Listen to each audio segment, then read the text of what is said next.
அஸ்ஸலாமு அலைக்கும் வரஹமத்துல்லாஹி வபரகாத்துஹு. இன்றைக்கி வந்து ரமலானின் சிறப்புகள் அப்படின்ற ஹதீஸ் தலைப்பில் வந்து நம்ம ஹதீஸுக்கள் பார்த்துட்ருக்கோம் இல்லையா. அதில் வந்து இன்றைக்கி வந்து 7வது ஹதீஸு வந்து பார்க்கலாம். இந்த அமல்களின் சிறப்புகள் அப்படின்ற புக்கில் இருந்து.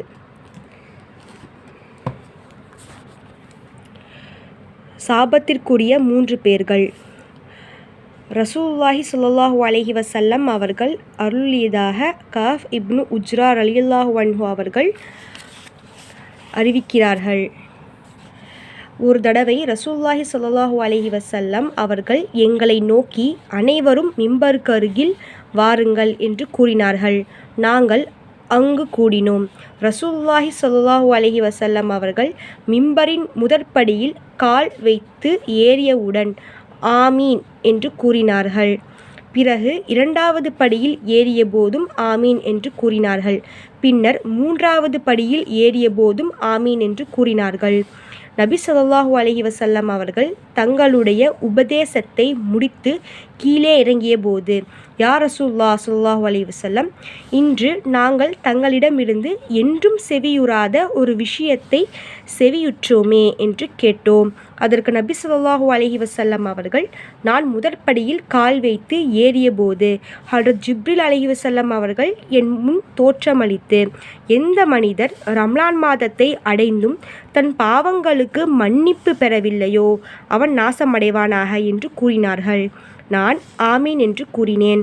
பிறகு 2வது படியில் ஏறியபோது, நபியே, தங்களின் திருப்பெயர் கூறப்பட்டு தங்களின் மீது ஸலவாத்து சொல்லாத மனிதன் நாசமடைவானாக என்று கூறினார்கள்.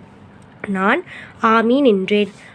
நான் 3வது படியில் ஏறியபோது, எந்த மனிதன் வயோதிகமடைந்த தன் தாய் தந்தை இருவரையோ அல்லது இருவரில் ஒருவரையோ அடைந்திருந்து அவர்கள் அவனை சொர்க்கத்தில் நுழைவிக்க செய்யவில்லையோ அவன் நாசமடைவானாக என்று கூறினார்கள்.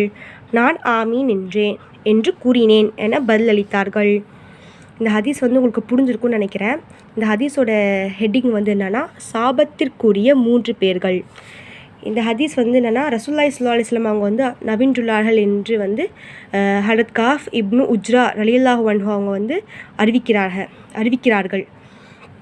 என்ன அப்படின்னா, ஒரு தடவை வந்து ரசூலுல்லாஹி ஸல்லல்லாஹு அலைஹி வஸல்லம் அவங்க வந்து என்ன சொல்கிறாங்க, வந்து சஹாபாக்கள் எல்லோரும் வந்து மிம்பருக்கு அருகில் வந்து வாருங்கள் அப்படின்னு கூப்பிட்றாங்க. அதுக்கு உடனே எல்லோரும் வந்து கூட்டிட்டாங்க. அதே மாதிரி அவங்க கூப்பிட்ட மாதிரி எல்லோரும் கூட்டிட்டாங்க வந்து. அதுக்கப்புறம் வந்து அவங்க நபி ஸல்லல்லாஹு அலைஹி வஸல்லம் அவங்க வந்து முதற்படியில் ஏறும்போது வந்து ஆமீன் அப்படின்னு சொல்கிறாங்க. அதுக்கப்புறம் 2வது படியில் ஏறும்போதும் ஆமீன் அப்படின்னு சொல்கிறாங்க. அப்புறம் 3வது படியில் ஏறும்போதும் ஆமீன் அப்படின்னு சொல்கிறாங்க.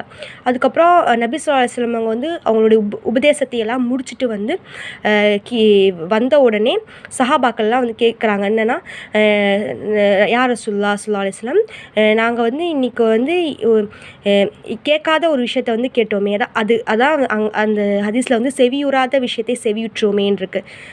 நான் வந்து அதுதான் வந்து நான் வந்து கேட்காத விஷயம், செவியுறோன்னு கேட்குறது தானே, நாங்கள் என்றைக்கும் கேட்காத விஷயத்தை நாங்கள் கேட்டோமே அப்படின்ற மாதிரி சொல்கிறாங்க. அதான் செவியுற்றோமே அப்படின்னு சொல்கிறாங்க. அதுக்கு வந்து நபி ஸல்லல்லாஹு அலைஹி வஸல்லம் அவங்க வந்து சொல்கிறாங்க, நான் வந்து முதற்படியில் ஏறும்போது ஹஜ்ரத் ஜிப்ரீல் அலைஹி வஸல்லம் அவங்க வந்து என் முன்னாடி வந்து தோற்றம் அளித்து வந்து, யார் வந்துட்டு ரமலான் மாதம் அடைந்தும் யார் வந்து பாவ மன்னிப்பு பெறவில்லையோ, அல்லாஹ்விடம் வந்து யார் பாவ மன்னிப்பு பெறவில்லையோ அவங்க வந்து நாசம் அப்படின்னு சொல்கிறாங்க. அதுக்கு வந்து நபி ஸல்லல்லாஹு அலைஹி வஸல்லம் அவங்க வந்து ஆமீன் அப்படின்னு சொல்கிறாங்க. அப்புறம் 2வது படியில் ஏறும்போது ஜிப்ரீல் அலைஹி வஸல்லம் வந்து நபி ஸல்லல்லாஹு அலைஹி வஸல்லம் கிட்ட சொல்கிறாங்க, யார் வந்துட்டு யார்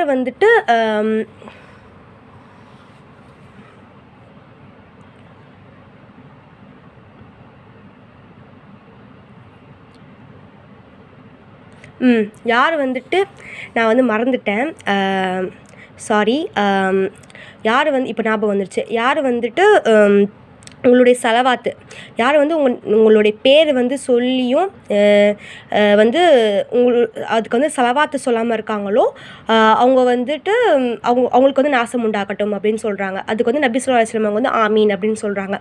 அப்புறம் 3வது படியில் வந்து ஏறினோடனே ஜிப்ரீல் அலைஹிஸ்ஸலாம் வந்து நபி ஸல்லல்லாஹு அலைஹி வஸல்லம் கிட்ட வந்து சொல்கிறாங்க, யார் வந்து வயோதிகம் அடைந்த தாய் தந்தை இருவரோ இல்லைனா இருவரோ 2 பேர் வயோதிகம் அடைந்த தாய் தந்தை 2 பேரோ அல்லது 2 பேரில் யாராச்சும் ஒருத்தர் இருந்து அவங்க வந்து அவங்கள வந்து சொர்க்கத்தில் நுழைய அனுப்பவில்லையோ அவங்க நாசம் அடையட்டும் அப்படின்றாங்க.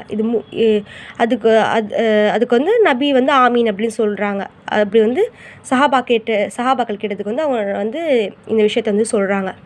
இந்த ஹதீஸ் வந்து என்னென்னா அப்படின்னா, ஃபஸ்ட்டு வந்து என்னது, ரம்லான் மாதத்தை அடைஞ்சும் யார் வந்து அல்லாஹ் கிட்ட பாவ மன்னிப்பு கேட்கலையோ அவங்களுக்கு வந்து நாசம் உண்டாகட்டும்னு சொல்கிறாங்க ஜிப்ரீல் அலைஹிஸ்ஸலாம். அதுக்கு ஸல்லல்லாஹு அலைஹி வஸல்லம் ஆமீன்னு சொல்லிட்டாங்க. 2வது வந்து என்னென்னா,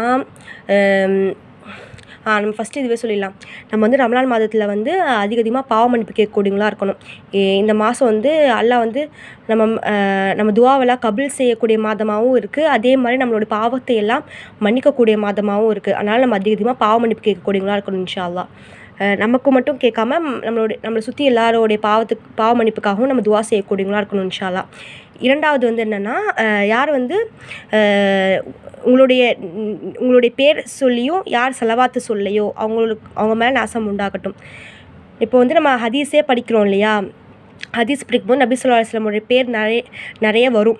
அதுக்கு வந்து நம்ம ஸல்லல்லாஹு அலைஹி வஸல்லம் அப்படின்னு நம்ம வந்து சொல்லலைனா கூட நமக்கு வந்து நாசம் தான். நமக்கு தெரியும்.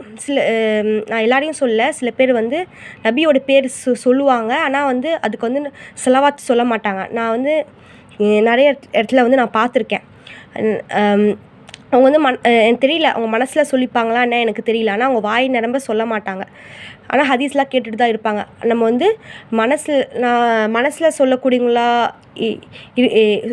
மனசுலையும் சொல்லிக்கலாம், ஒன்றும் பிரச்சனை இல்லை. இருந்தாலும் நம்ம வந்து வாய் நிரம்ப சொல்லக்கூடியவங்களா இருக்கணும். அவங்க பேர் வந்துச்சு அப்படின்னா நம்ம கேட்டுட்டோம் அப்படின்னா அவங்க பேர் கேட்டோன்னே நம்ம ஸலவாத்து வந்து நம்ம வாய் வழியாக மொழியக்கூடியவங்களா இருக்கணும் இன்ஷா அல்லாஹ். அதுக்கப்புறம் 3வது வந்து என்னென்னா, யார் வந்து ஒருத்தவங்களுக்கு வந்து இப்போ வயசான தாய் தந்தை இருக்காங்க, அவங்க 2 பேர் இருக்காங்க, அப்படி இல்லைன்னா 2 பேரில் ஒருத்தர் இருக்காங்க அப்படின்னா, இதில் வந்து கொஞ்சம் குழப்பமாக இருக்குது அந்த சென்டென்ஸு. என்னென்னா, 2 பேர் இருக்காங்க, இல்லைன்னா 2 பேரில் ஒருத்தவங்க இருக்காங்க, அவங்கள வந்து நல்லா பார்த்துக்காதவங்க. இப்போ என்னது, இப்போ ஒரு ஹதீஸே இருக்கும், தாயுடைய பாதத்தில் கீழ் சொர்க்கம் இருக்குது அப்படின்ற மாதிரி. நம்ம நிறைய ஹதீஸ் இருக்குது தாய் தந்தை பற்றிலாம் நிறைய ஹதீஸ் இருக்குது. நபியே நிறைய ஹதீஸ்கள் சொல்லியிருக்காங்க. அதனால் நம்ம தாய் தந்தையை வந்து நல்ல முறையில் நம்ம வந்து பார்த்துக்கக்கூடியவங்களா இருக்கணும். அவங்கள வந்து அவங்களுக்கு மாறு செய்யக்கூடாது. நிறைய ஹதீஸ் இருக்குது. நம்ம இதுக்கப்புறம் வந்து அந்த டாப்பிக்லாம் நம்ம பார்க்கலாம் இன்ஷா அல்லாஹ். அதுதான் இப்போ வந்து வயோதிகமான தாய் தந்தை இருந்தும் அவங்கள வந்து ஒழுங்காக பார்த்துக்காம, இப்போ தாய் தந்தை தான் சொர்க்கம்னு ஒரு ஹதீஸும் இருக்குது. நீங்கள் சொர்க்கம் செல்வது வந்து நீங்கள் எப்படி பார்த்துக்கிறீங்களோ அதுதான் சொர்க்கம். நீங்கள் போகிறதுக்கு நீங்கள் எப்படி அவங்ககிட்ட நடந்துக்கிறீங்களோ அதான் சொர்க்கம். நீங்கள் நடந்துக்கிறத பொறுத்து தானே ஒரு ஹதீஸ் இருக்குது. அது வந்து நம்ம வந்து நம்ம இதுக்கப்புறம் நம்ம வந்து அந்த ஹதீஸ்லாம் பார்க்கலாம் இன்ஷா அல்லாஹ். யார் வந்து வயோதிகமான தாய் தந்தையை வந்து யார் வந்து சரியாக பார்த்துக்கலையோ, அவங்ககிட்ட நல்ல முறையில் நடக்கலையோ அவங்களுக்கு வந்து நாசம் உண்டாகட்டும் அப்படின்ற மாதிரி ஜிப்ரீல் அலைஹிஸ்ஸலாம் சொல்கிறாங்க. அதுக்கு நபி ஸல்லல்லாஹு அலைஹி வஸல்லம் அவங்க வந்து ஆமீன் அப்படின்னு சொல்கிறாங்க.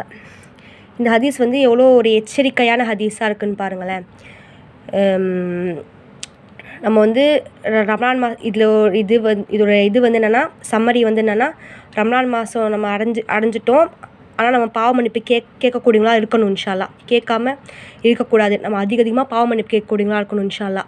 அப்புறம் நபி ஸல்லல்லாஹு அலைஹி வஸல்லம் அவங்க மேலே அவங்கக்கிட்ட அவங்க பேர் சொல்கிறாங்க அப்படின்னா நம்ம வந்து ஸலவாத் சொல்லக்கூடியவங்களா இருக்கணும் இன்ஷா அல்லாஹ். அதுக்கப்புறம் 3வது வந்து நம்மளுடைய தாய் தந்தையை வந்து நம்ம நல்ல முறையில் கவனிக்கக்கூடியவங்களா இருக்கணும் இன்ஷா அல்லாஹ். ஏன்னா அவங்க அவங்க அவங்க தான் நமக்கு வந்து இந்த உலகத்தில் மற்றவங்களுக்கு தாண்டி நம்மளோட பெற்றவங்க தான் நமக்கு வந்து எல்லாமே. நமக்கு வந்து அவங்க தான் ஆசிரியர்களாகவும் இருக்காங்க. நமக்கு என்ன ஏது அப்படின்ற நமக்கு வந்து நல்லது சொல்லி கொடுக்கலாம் தான் இருப்பாங்க. நமக்கு வந்து நல்லது தான் நினைப்பாங்க. அதனால் அவங்களுக்கு வந்து நம்ம வந்து வந்து அவங்க வந்து நம்மளை எப்படி சின்ன வயசில் கவனிச்சாங்களோ அதே மாதிரி அவங்களையும் நம்ம வந்து அவங்க வயோதிகமாக இருக்கும் வயசான காலத்தில் வந்து நம்மளும் அவங்கள கவனிச்சுக்கூடியவங்களா இருக்கணும் இன்ஷா அல்லாஹ். அதான் இந்த ஹதீஸோட இதுவாக இருக்குது. எவ்வளோ ஒரு இதுவாக இருக்குது பாருங்கள். ஜிப்ரீல் அலைஹிஸ்ஸலாம் வந்து அல்லாஹ்வுக்கு ரொம்ப நெருக்கமானவங்க. அவங்களே வந்து சாபம் விடுறாங்க அப்படின்னா அந்த சாபம் வந்து எவ்வளோ ஒரு பவர்ஃபுல்லான இப்போ சாபமாக இருக்கும்னு பாருங்களேன். நம்மளாம் இதுக்கு வந்து ரொம்ப ரொம்ப ரொம்ப ரொம்ப நம்ம எச்சரிக்கையாக இருக்கணும் இன்ஷா அல்லாஹ். எச்சரிக்கையாக இருந்து நம்ம வந்து இதெல்லாம் நம்ம வந்து இதுலேருந்து நம்ம வந்து நம்மளை வந்து தவிர்த்துக்கக்கூடியவங்களா இருக்கணும் இன்ஷா அல்லாஹ். அதிகமாக பாவ மன்னிப்பு கேட்கக்கூடியவங்களா இருக்கணும் இன்ஷா அல்லாஹ். ஸலவாத் சொல்லுங்கள். நபி ஸல்லல்லாஹு அலைஹி வஸல்லம் பேர் வந்து ஸலவாத் சொல்லுங்கள். பெற்றோர்களை நல்ல முறையில் கவனிச்சுக்கோங்க. ரமலான் மாதம் இப்போது வந்துருச்சு. ஒரு 7 நோன்பு கடந்துருச்சு. அதிகமாக பாவ மன்னிப்பு கேளுங்க இன்ஷா அல்லாஹ். எனக்காகவும் துவா செய்யுங்க. உங்களுக்காகவும் நான் துவா செய்கிறேன் இன்ஷா அல்லாஹ். அஸ்ஸலாமு அலைக்கும் வரஹ்மத்துல்லாஹி வபரகாத்துஹு.